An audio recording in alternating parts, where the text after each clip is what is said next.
नाव सांग तुझं. माझे नाव मोहिनी दिगंबर चव्हाण. मी कवितेचे नाव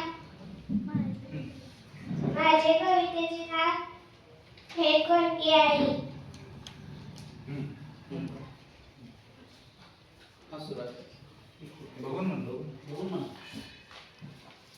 नदीच्या शेजारी घराच्या ठिकाण झाडाच्या ओळीत वेरूळच्या झाड दिवसा दुपारी जांभळी अंधारी मोडके देऊळ त्यावर कोणगे राही गे